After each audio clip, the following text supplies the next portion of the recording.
Usaguni katika imani, baada ya kumshukuru Allah subhanahu wa ta'ala na kuzitaka ziada ya rehema na amani kwa bwana wa viumbe, na si mwingine bali ni Mtume Muhammad sallallahu alayhi wasallam, leo tumejumuika katika viwanja hivi kwa lengo lile lile la kutaka radhi za Allah subhanahu wa ta'ala.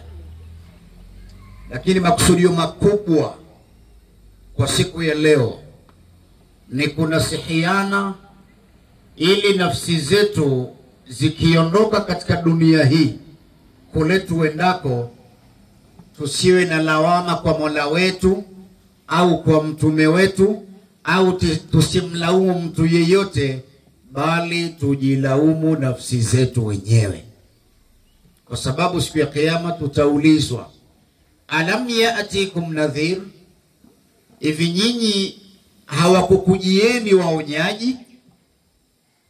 Watu wanaotoa habari njema, mawaidha, wanaokusomeeni aya zetu za Qur'an, hawakukufikieni? Binadamu tutajibu, qad ja'ana an-nadhiru fakadhabna, waonyaji walikuja, walinganiaji walikuja, lakini tuliwakadhibisha. Binadamu sote tumepewa nafasi ya kufikishiana kheri, na ndio maana tukaitwa umma bora. Ta'muruna bil ma'ruf wa tanhauna 'anil munkar, mnaamrishana mema na mnakatazana mabaya. Kwa kazi hii ya kuamrishana mema na kukatazana mabaya, ndiyo iliyotupa nafasi, cheo, daraja kubwa sana kwa Mola wetu ummati Muhammadin sallallahu alayhi wasallam. Na Allah akateremsha aya akamwambia Mtume, bashiril mu'minin bi anna lahum min Allahi fadlan kabira, wabashiri waumini katika umma wako kwa Mola wao wana fadhila kubwa. Hivyo tumuombe Allah subhanahu wa ta'ala atupe fadhila zake, na siku ya kiyama tukapate radhi zake. Tuseme inshallah, tuseme tena inshallah. Kabla tujaingia katika dua, inabidi ni wanasihi ndugu zangu katika imani. Iko hivi, katika Uislamu hamna mwanya wa kumdharau mtu yeyote. Mwanya wa madharau umefungwa.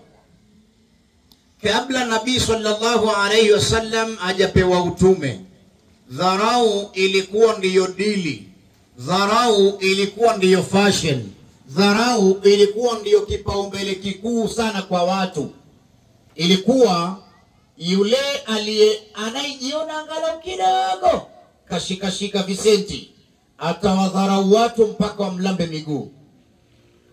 Wakati mwingine hata kumnyoshia mkono kwa kushikana naye ni kero kubwa sana, ameona hii ni takataka. Dharau hizo alikuwa anafanyiwa Mtume Muhammad mwanzoni mwa uhai wake, alikuwa anafanyiwa dharau hizo, kiasi kwamba huyu mtume alikuwa anadharaulika kabla hajapewa utume. Hata katika tukio la kumuoa mama Khadija, familia ya mama Khadija ilimdharau mtume kwa sababu katoka katika familia ya ufukara. Pamoja na madharau waliokuwa wanamfanyia Makuraish, yeye hakuwachukia wala hakuwarejeshea kejeli au dharau. Alichokifanya yeye ni kusubiri, na yeyote anayesubiri matunda ya mafanikio huwa mazuri, matamu, makubwa zaidi. Nabii sallallahu alayhi wasallam kafunga mlango wa dharau, kaunganisha watu, kaacha watu kukimbiana, yani watu waache kukimbiana, akawanasihi watu wasikimbiane, wafanyiane wepesi, wasifanyiane uzito. Nabii akasema, yasiru wala tuasiru, fanyeni wepesi baina yenu wala msifanyiane uzito.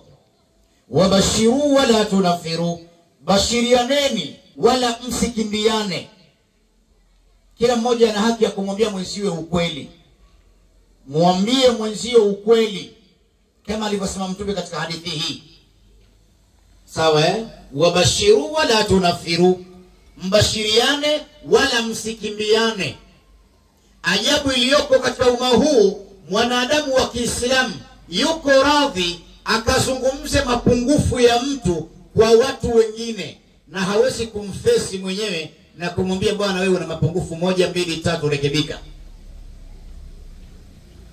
Na haya ndio yamesagaa sana katika umma huu.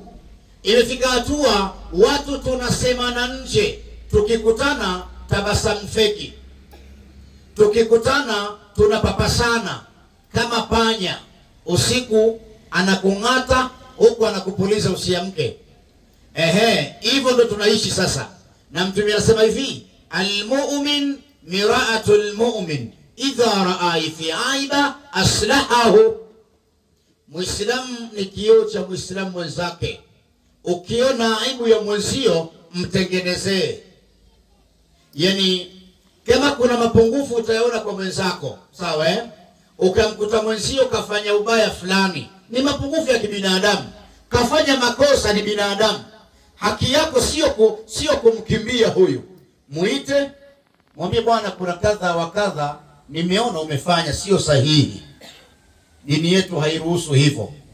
Kuna tabia fulani ulizonazo wewe hasipendezi, badilika. Au umemwona mwenzio kavaa vibaya hajapendeza, muite, mwambie hili vazi si nzuri, nenda kabadilishe.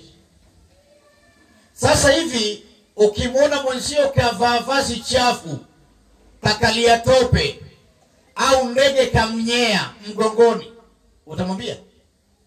Sasa mwache aende akadhalilike huko.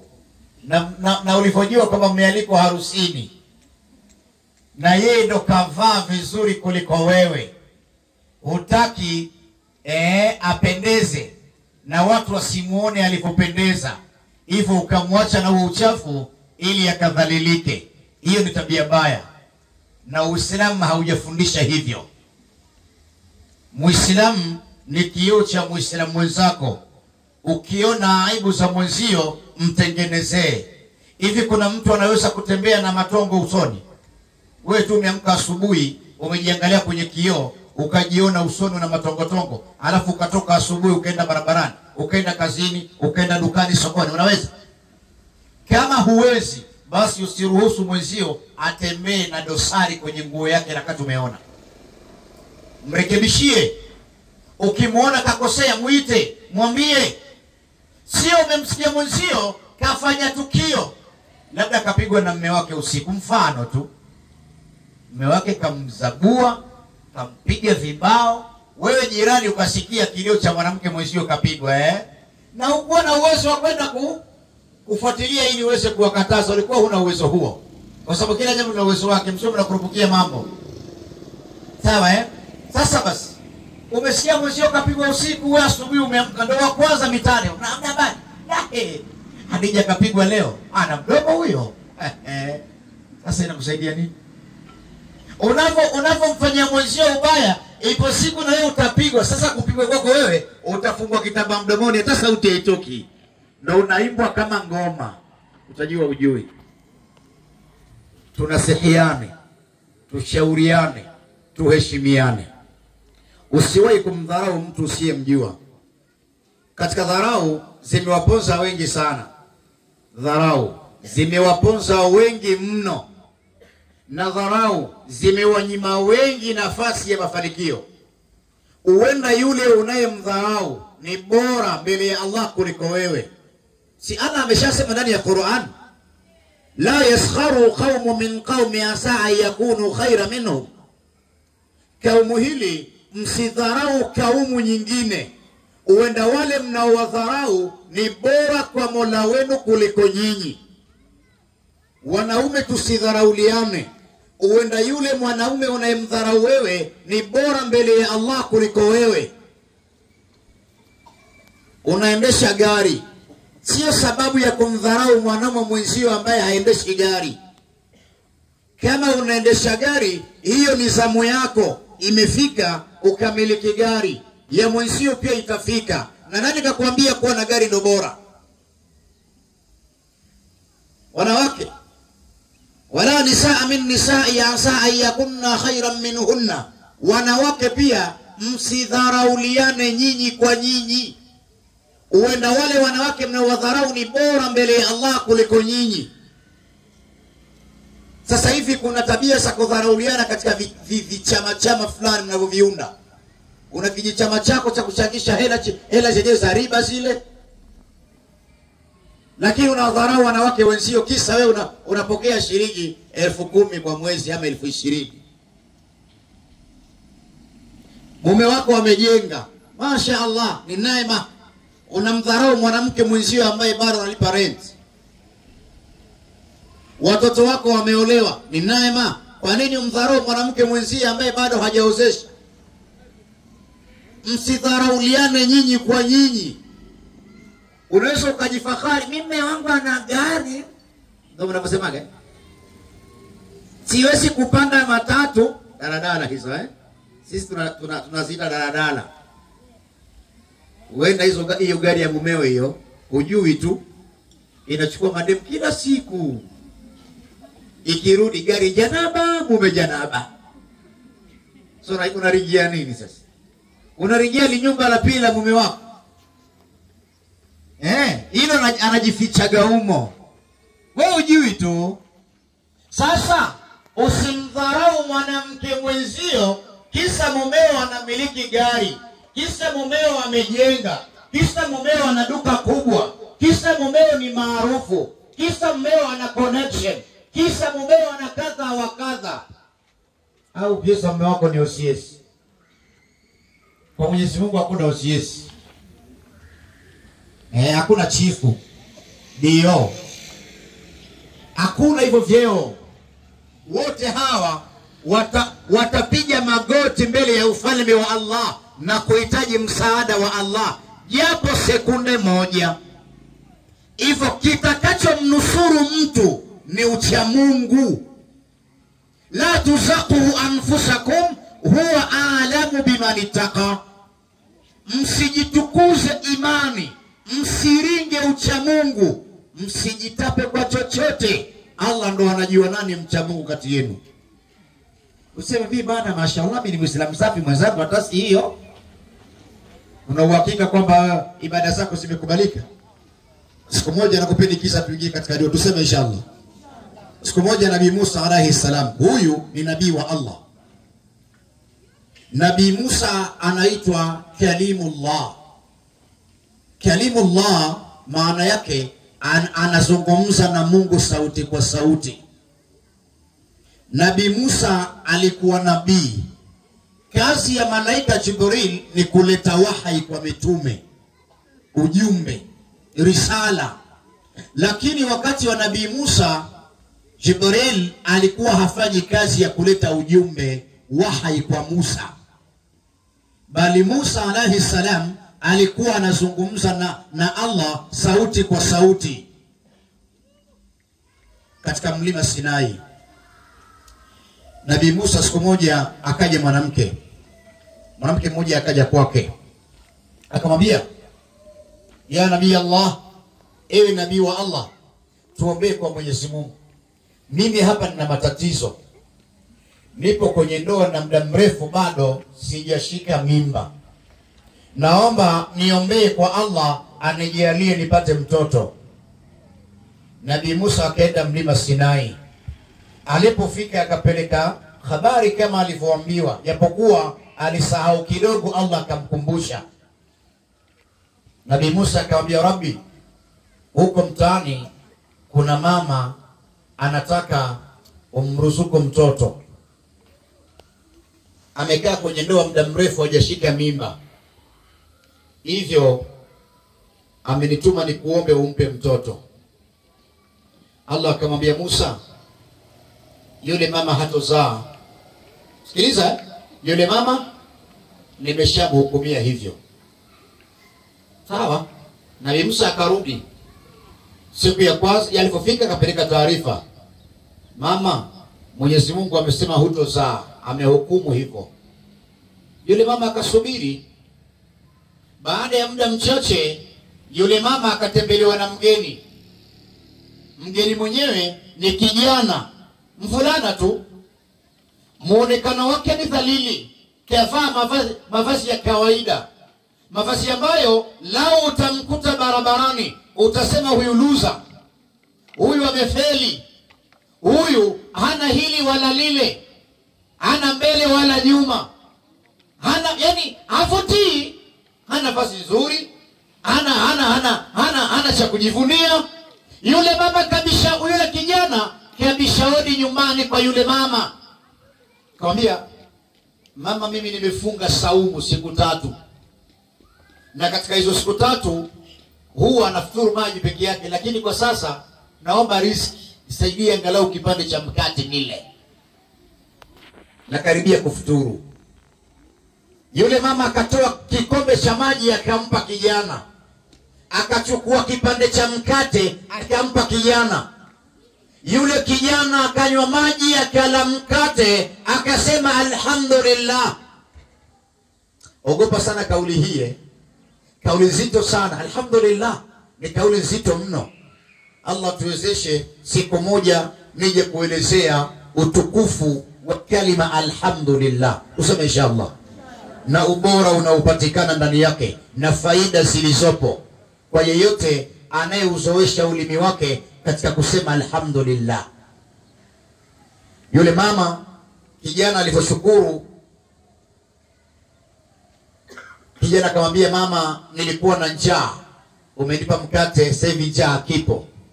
Nilikuwa na kiu, umenipa maji, sasa hivi sina kiu tena.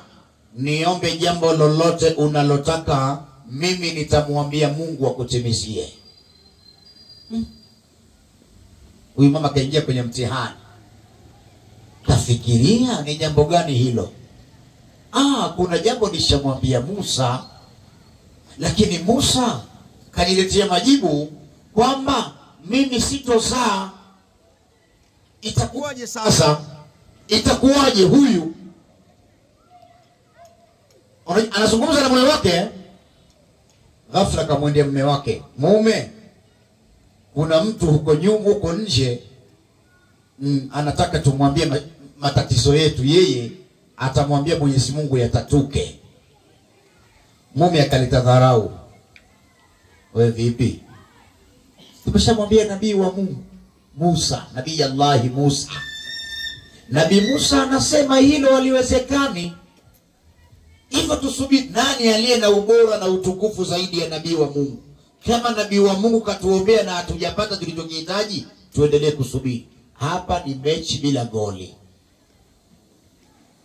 Yule mama, unajua wanawake wanapenda sana watoto Yule mama alimtazama yule kijana, hakuweka dharau, hakumdharau. Akasema, mimi nitamwambia. Sikiliza, mwambie Mungu atupe mtoto. Kijana akainua mikono juu, akamwambia, ya Rabbi, nilikuwa na kiu, amenipa maji, hawa nimekunywa. Nilikuwa na njaa, huyu mama akanipa mkate, nimekula. Sasa hivi sina njaa tena. Ya Allah, na kuomba chochote anachohitaji huyu mama mtimizie. Yule kijana kaondoka zake. Hajulikani alikoenda na hajulikani alikotoka. Kama kawaida, si lazima mechi ichezwe.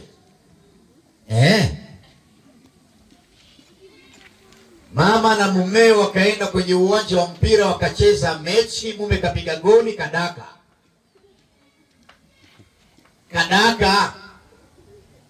Siku ya kwanza, siku ya pili, siku ya 3, wiki. Kaanza kuishi dalili. Wiki ya pili, ya 3, mwezi. Kichefuchefu kikaongezeka. Mwezi wa kwanza, mwezi wa pili, mwezi wa 3, ishabainika tumbo kubwa. Maana zamani kulikuwa hakuna vipimo vya kukagua wewe ni mjamzito. Mimba inakuja tu, tunalitumbo litajaa. Baada ya miezi 6 yule mama akajikuta ni mjamzito. Taarifa ikatembea kwa Musa, ikatembea mtaani mpaka ikamfikia Musa. Naomba tuelewane. Taarifa ikamfikia Musa. Musa akaambiwa, yule mama uliyemuombea mtoto miezi 6 zilizopita, sasa hivi ni mjamzito. Nabii Musa haya kaenda mlima Sinai. Ya Rabbi, uliniambia yule mama hatazaa, imekuwaje leo ni mjamzito? Mimi nitaonekana muongo kwa watu wangu. Allah kwa hekima zake kamwambia Musa, ewe Musa, nenda kaniletee nyama ya binadamu. Nyama? Niletee nyama ya binadamu. Musa akatoka, akateremka kutoka mlimani, akaja kutafuta nyama ya binadamu. Kaitafuta hajapata. Mwisho kakutana na kijana. Lakini tu haeleweki, kijana kavalia ovyo ovyo tu. Yule kijana alipomwona Nabii Musa yupo katika huzuni, akamuuliza, vipi Nabii Allah? Akasema, bwana, mimi nimepewa mtihani na Mwenyezi Mungu, ameniomba nyama ya binadamu. Na najiuliza maswali hapa, nitatoa wapi nyama ya binadamu ili nimpelekee Bwana Mungu? Sasa nyama Nabii Musa atatoa wapi? Labda awe vampire. Awe ananyofoa tu anapeleka. Ilibidi Nabii Musa ajiulize atatoa wapi nyama ya binadamu. Katika kufikiria sana, yule kijana akamwambia Musa, nani kakuomba nyama? Allah, naomba kisu. Yule kijana akaomba kisu, akakata nyama ya paja lake, akakata kijimnofu pajani kwake, akampa Nabii Musa, mpelekee Bwana Mungu nyama. Nabii Musa akaenda mpaka mlima Sinai. Alipofika mlima Sinai, Mwenyezi Mungu akamuuliza, vipi Musa? Musa akajibu, nimekuja na nyama nimepata. Allah akamwambia, sasa ulikuwa unauliza kwa nini yule mama amezaa wakati nilikuambia hatozaa, si ndio? Musa akajibu, ndio. Jibu ni hivi, aliyekupa hiyo nyama ndio aliyosababisha yule mama apate mtoto. Kivipi? Kwamba Musa, katika dunia wako waja wangu ambao wakiniomba sitowanyima, lazima niwape. Pia waja wangu hao mimi nikiwaomba hawaninyimi, wananipa bila kuuliza. Wewe Musa, mfano wa karibu, nilikupa mtihani, nikakwambia niletee nyama ya binadamu. Kwa nini hukutoa nyama ya binadamu wewe, nyama yako Musa, ukaenda kutafuta nyama ya binadamu mwingine? Kwani wewe sio binadamu? Ulifeli mtihani. Ndiyo, katika maombi kuna waja wangu wananiomba vitu siwezi kuwapa kwa sababu hao hawakidhi mahitaji ya mitihani yangu. Na kuna watu katika waja wangu mimi Allah nikiwaomba wako tayari kunipa, wanajizuia na maasi, wananiheshimu, wananitukuza, wananiabudu, wananipigania hawa. Na nikiwaambia jambo langu wako tayari kufanya bila shuruti. Sasa yule kijana aliyekuja kukupa wewe nyama ndiye aliyemuombea yule mama kupata mtoto. Kwa sababu hapa duniani wako waja wangu ambao mimi Allah nawatimizia mahitaji yao papo kwa hapo. Na katika hadithi al-Qudusi Allah anasema hivi, faman aada li waliya faqad adhantuhu bil harb. Yeyote atakayefanya uadui na wali wangu, kwa sababu katika dunia kuna mawali wa Allah.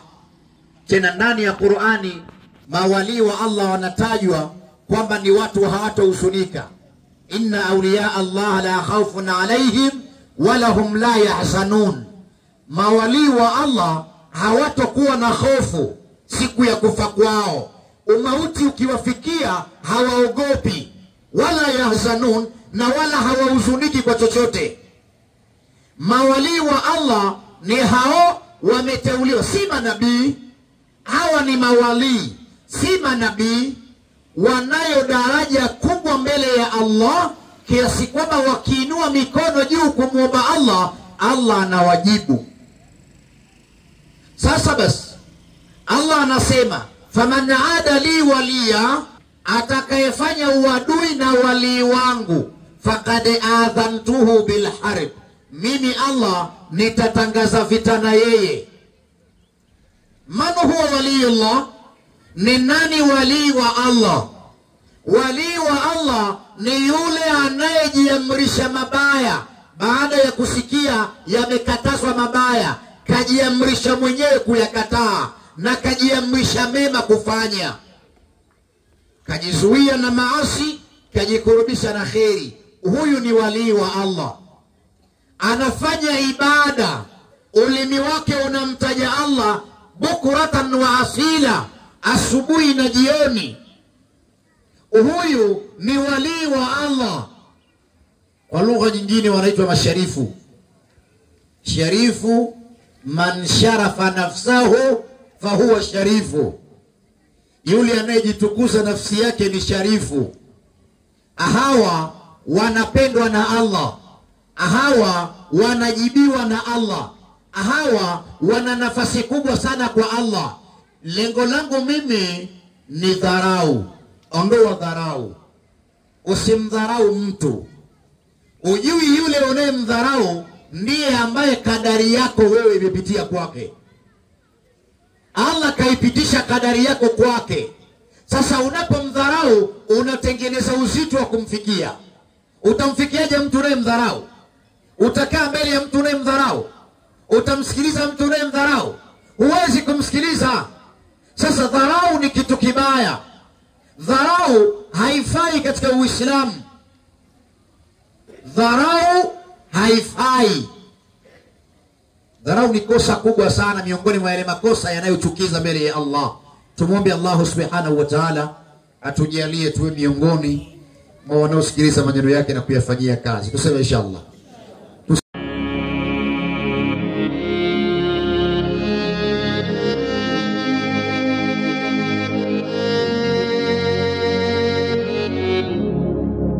Shalba TV, furaha yako ndiyo fahari yetu.